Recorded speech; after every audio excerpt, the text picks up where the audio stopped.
Welcome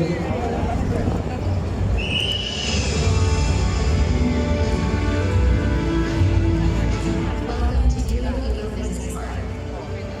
Opportunities Rising Philippines' next powerhouse from pre-selling project for Renzi residences, an Italian-themed tower designed for modern living, to flexible workspaces with rent-to-own terms and international corporate plaza. And start living with ready-for-occupancy residential units that offer convenience and style. Be the center of it all, where work, life, and play come together seamlessly. Ready to invest? Contact us today and secure your future at Iloilo Business Park.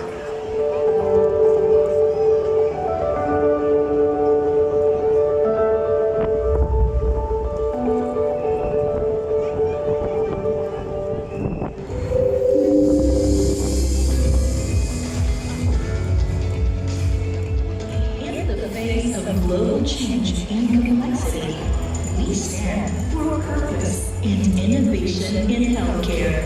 We are Carelon Global Solutions Philippines, a people-first leader in healthcare information management, bringing together healthcare expertise with data, technology, and compassion to improve lives, systems, and outcomes.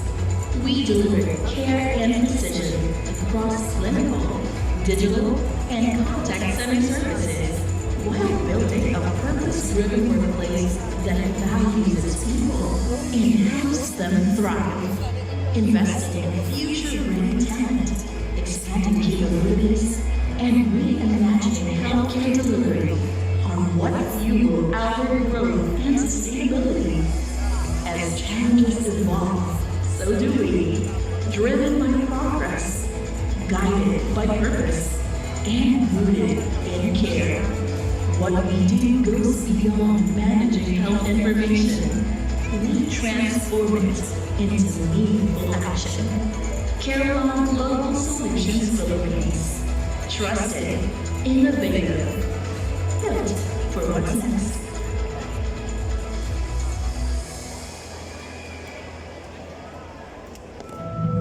Welcome ka dito sa SM. Come explore. Mahilig ka man sa pagbabago o sa paikot-ikot. Pinag-aatolin or parenting. Ikaw ang bulot, white hair, purple hair, kayong magkaibigan, nagkaibigan. Buong barkada, yung gusto mo, chill lang, or gawin ang feeling mo lang. We know you're changing. So we're changing with you. Come on in. We're all in. At SM, you're always welcome here. Pag lagi na lang din, magpapa-what if ka naman talaga? What if sulit ang kita mo? What if consistent ang connection sa bahay? What if lahat ng to?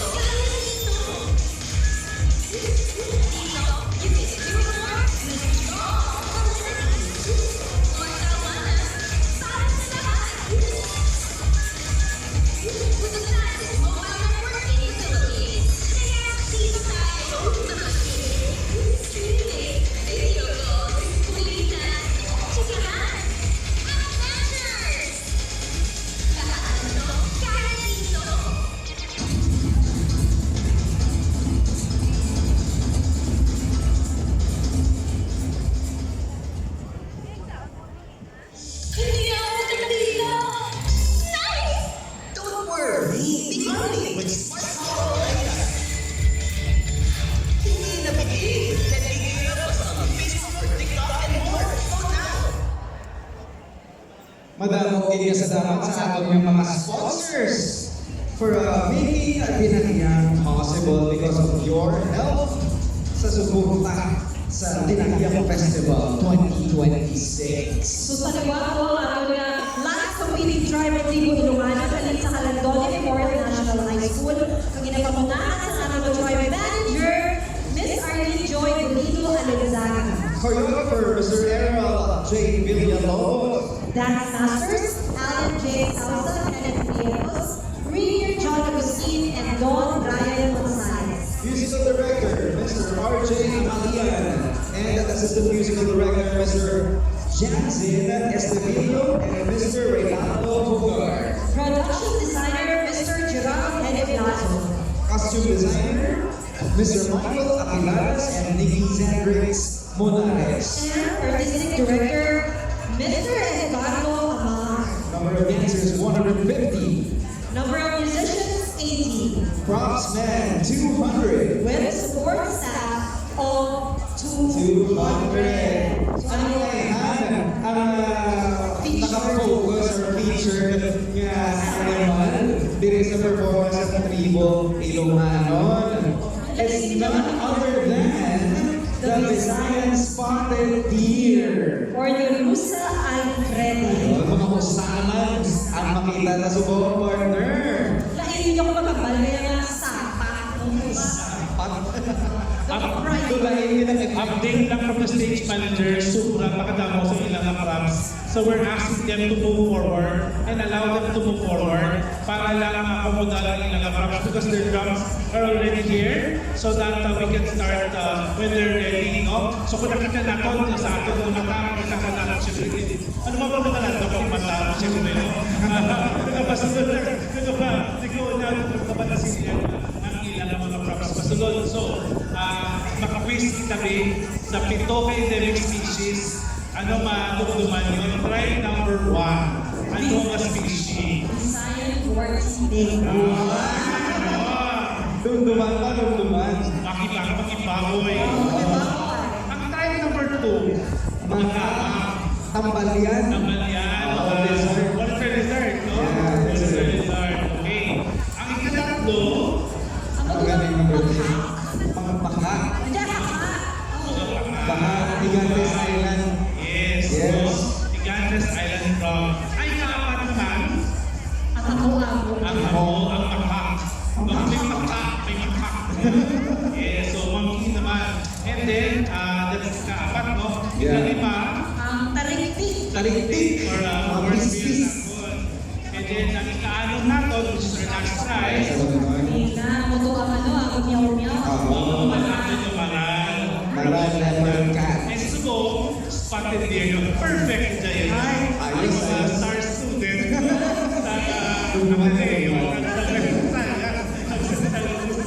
So, it's very important that you remind ourselves why we're doing what we're doing. No? So, we give them a little time to really make sure that their props are ready and then give you a wonderful performance. So, mamuning lang ang tribo and na-mention yung ang ilang artistic team. And a little bit of the history again. So, ang tribo Ilocano, hindi siya nagsugod sa 1984. Of course, dira sa may Calandoni Memorial National High School, awarded na siya ma-champion. Legacy Drive, ika na. Legacy Drive. From 2006, 2007, and 2019, naging Grand Champion ini sa Dinagyang Festival. Pagmayari man niya siya ang Aliwan Festival participation sa National Aliwan Festival following their Dinagyang victories. May mga special awards man sila kanalagaan. Multiple technical awards across different years, including Best Costume Design and Headdress, Best Discipline, Best Choreography, and Best in Costume. Ang atong na prize sa buong tuig sa mga nagliligan, 1.5 million pesos sa ating mga grand champion. Ang atong grant sa ila kami from IFI and the city government of Iloilo, last year is 1.7 million, subong 2.3 million. Ay, habaw! So, in support also of the artistry of our young people and the various stripes of music in Nanyang. Pero kung nakita natin, may mga sponsors makikita. Kaya aside from the sponsorship or the grant coming from IFI, ang mga private and corporate donors, no, nakasupport na rin sa mga people. That's why they're able to execute their best, no, supungan. So, ang ato na din Nanyang posts sa mga nakita natin ng mga participants na tribe. Pero to make this possible, pagsunod mo lang natin nakita natin ang ating kapulisan, ang ating medics, no? Ang ating disaster preparedness team. So ang mga tuwag sila first responders advocate. Siyempre, ito rin naman sa sports complex, ang ating mga maintenance personnel, ang ating administrative staff, at really tandem with the city government and some provinces of Philippines. So, napasalamat kami aling sa sound technicians, sa art room natin, sa ating video, audio, sa ating production team, Enjang, 050PH, Best Group, na kapadagan sa ating mga kadalalan sa stage management.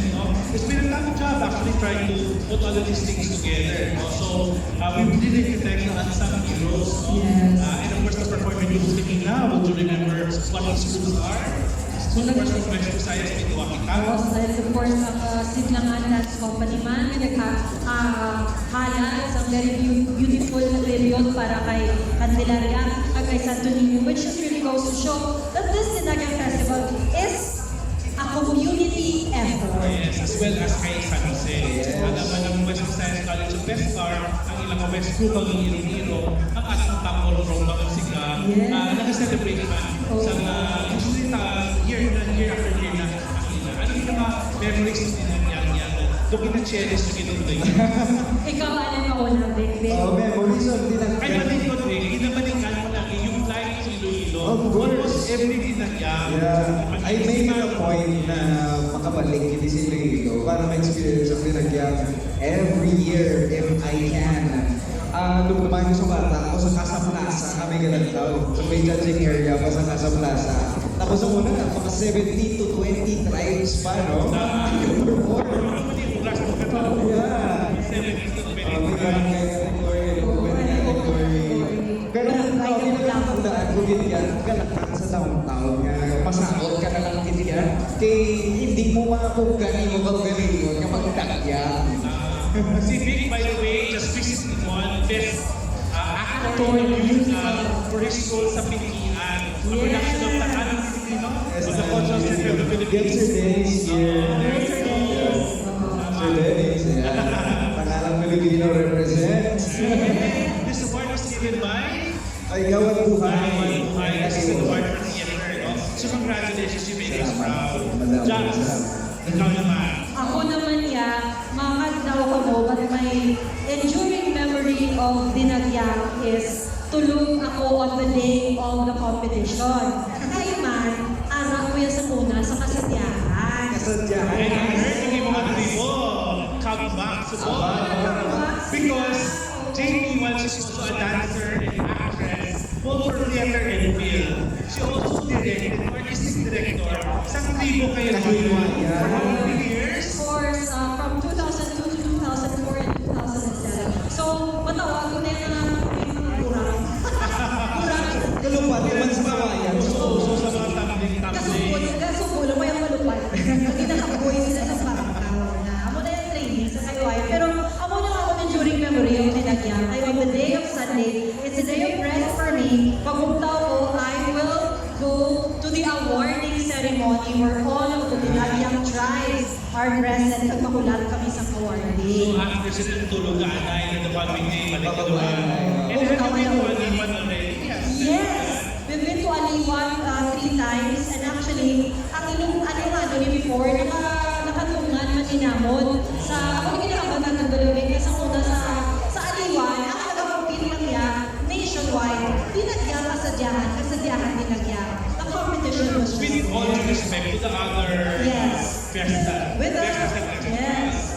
But it's also a source of pride that Western Visayas really produces world-class festivals. Nakalaki na sa Kaywayan, hindi because ng bakit sa Kaywayan. Pero sa pagkatagong sa mga performances, sa kasadyahan sa Ako panahon, mabasa ng kasadyahan, history, economy, politics, culture, tradition, faith, no? It's really a celebration of the culture and traditions of the Kapanahanan, of the province of Iloilo and its municipalities.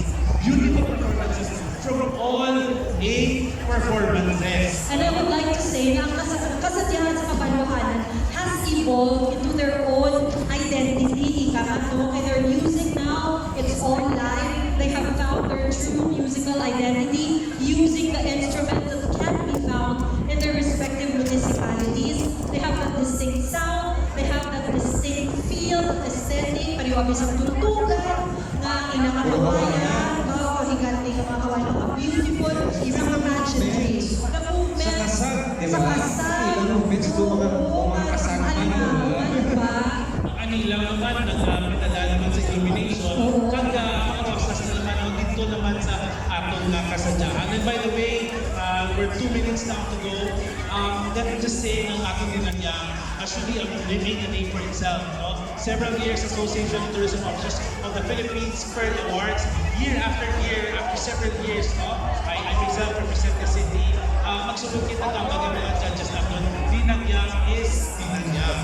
So, na hindi man natin natin, in fact, we're the only festival in the Philippines that has been given recognition by the International Festivals and Events Association Asia for the many awards that we have given to the country, particularly sa tourism programming, sa events programming, sa choreography, and as a folk festival, kadami kita sa mga awards. Later on, may ano kita sa unity or community dance, na FMA live kita.